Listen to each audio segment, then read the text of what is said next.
Finally guys અમે પહોંચી ગયા મારા પપ્પાના ત્યાં, એટલે કે પ્રિવાના મામાના ઘરે.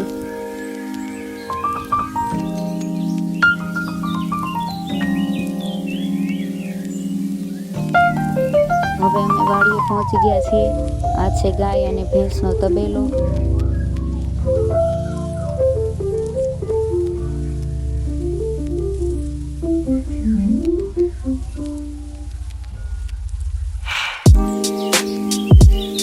ગાયોને ખવડાવવા માટે લીલી ચાર વાવેલી છે.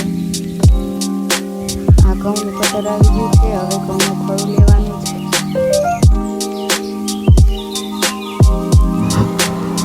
જો હવે આ ઘઉંનું ખડું લેવા માંડ્યું છે અને મારા પપ્પા કહે છે કે આ સાઈડથી આંકવાનું છે. આ બધા ઘઉં લેવાના છે. તો એ કહેવા માટે ઊભા છે અને ઘઉંનું કટર ઘઉંનું ખડું લે છે.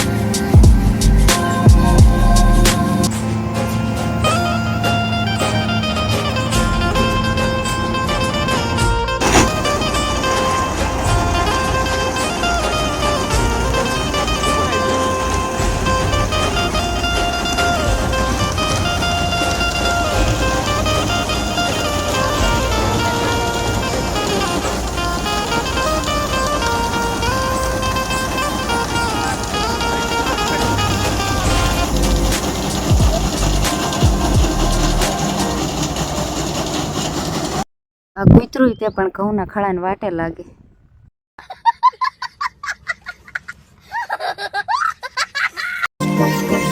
હવે આ બધા વાટે છે કે ક્યારે ઘઉં ખવું લેવું, પણ હજી તો કામ શરૂ જ છે ઘઉં.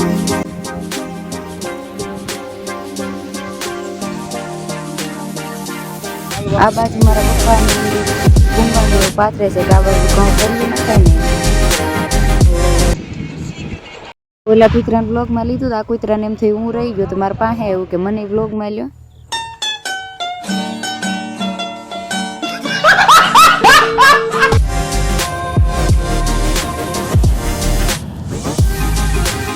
જો આ ઘઉં પાંચમાં તો બહુ સારા થયા છે.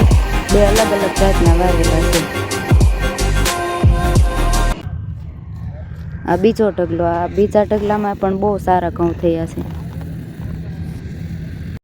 ઘઉંનું ખડું ઓલવા ચાલુ છે, પણ આ બધા ઘઉંના કટરવાળા ભાઈ વાતું કરે છે.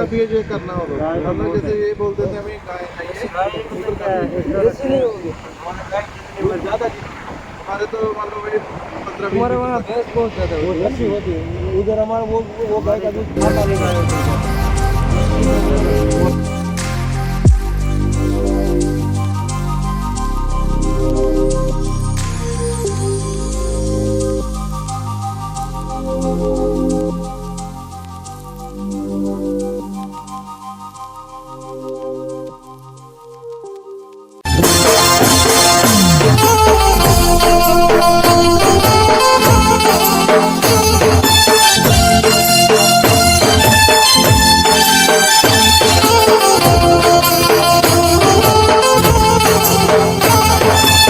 ઘઉંનું ખડું લેવાઈ ગયું ને હવે અમે પ્રિવાબેન રમવા માંડ્યા છે સૂર્યમુખી ફૂલથી.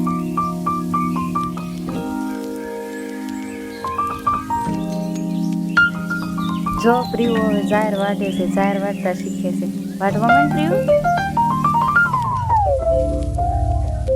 સારું, તો હવે મળીએ નેક્સ્ટ બ્લોગમાં. લાઈક, શેર, સબસ્ક્રાઈબ કરવાનું ભૂલતા નહીં.